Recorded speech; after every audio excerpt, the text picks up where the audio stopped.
Well, my freshman year, I moved to Denton and lived with my dad. With my dad, there was a lot more freedom, but at the same time, my focus wasn't school. I was planning not on graduating actually, but communities and schools and the people that were dedicated and helped out really changed my view on things, the mentors who volunteered to mentor me. Currently, I am at Cedar Valley College. Communities in Schools has been a lifeline, literally, for our students at Lake Dallas Elementary. Communities in Schools is helping serve over 80 students and families in our community in every way. So Bedtime Rescue needed to depend on an organization to get good information. And so we discovered that quite often a child will cry out to a teacher, we're sleeping in our car, or we had to move out of our house. And so then the teacher can contact Communities in Schools, and they directly contact us. Well, our district, I think, was one of the original districts that started with Communities in Schools of Denton County. We were interested in finding a way to help disadvantaged students, and Communities in Schools seemed to be the answer to that. Research shows that the #1 factor of whether or not a child will be successful or will be more likely to fail in school is their economic status. With a growing number of low-income families in our community, what that leads to is a higher number of at-risk students that would potentially drop out of school. We have a lot of children that we work with that have incarcerated parents. We have a lot of children that have been surrounded by family members that use drugs, that sell drugs, that are in gangs, that are recruiting their children and their siblings to become pipelined into that gang. As every superintendent we've worked with says, the need is growing faster than the resources are keeping up with. The original vision for the group was to provide whatever the students needed outside of the academic world and classroom, which the school districts were taking care of, to help them be ready for their classes and to be ready to be able to do their homework or anything else that they needed academically so that they could succeed and go on and have a better life. It was confusion at first as to where we're going to go and where we would find an office and hiring our first executive director, and it was very exciting times, that's for sure. It's so fun to think about those times. There were 13 of us, staff-wise. We were in 10 schools. We owned one computer, but it was just a tightly knit team that was committed to serving kids who are at risk of dropping out of school. What we saw was a significant change in the culture. Many people who had had no involvement in schools, in fact probably hadn't even been inside a school in many years. Okay. What had happened was the number of poor kids or economically disadvantaged kids in the Louisville Independent School District had multiplied. So there were significant numbers of children who needed additional help.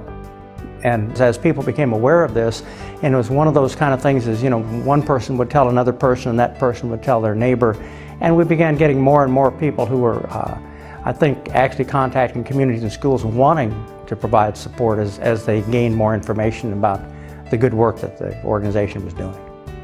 Communities in Schools in 2012 served over 4,000 children in Denton County, which is an amazing place from where we were 20 years ago, where we started out with one school in one school district in one county.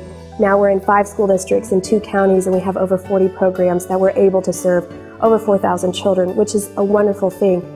The reality is, though, we live in an area that has 20,000 plus students that are considered low income and at risk of dropping out of school.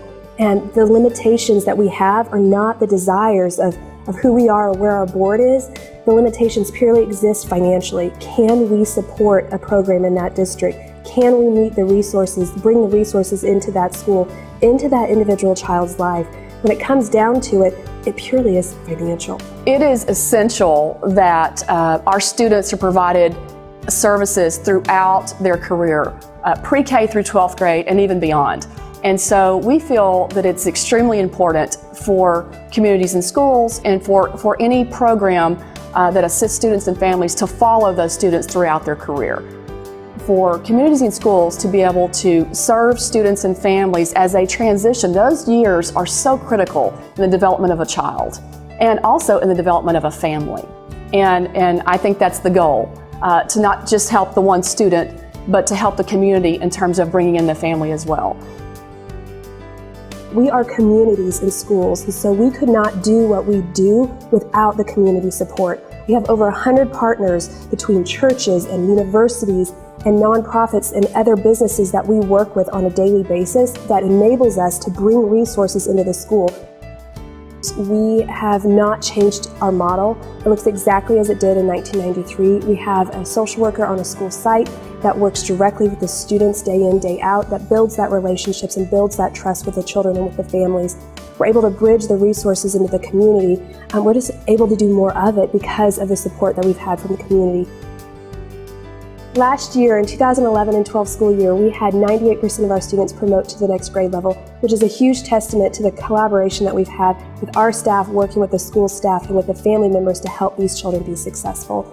You know, I always remembered thinking when I walked in the door and joined that staff of 13 that there were board members and staff that came before us that built a foundation, a really firm social work-based, high outcome foundation that allowed us to grow the organization. I think over the last 20 years, every year, it has just gotten better, bigger and better. And every executive director that we hired had a different skill set and was able to take the organization to a new level. We started with three campuses that had case managers, and now we've grown to a total of 15 different programs in the school district. I'm not sure what we would have done without Communities in Schools this year with the support, not necessarily financial support, but support socially for our students, support through tutorials, assistance after school, our food program, you name it. And I'm so proud to have been a part of the original group that got this started, because it's so neat to see all the great things they're doing in the school districts now.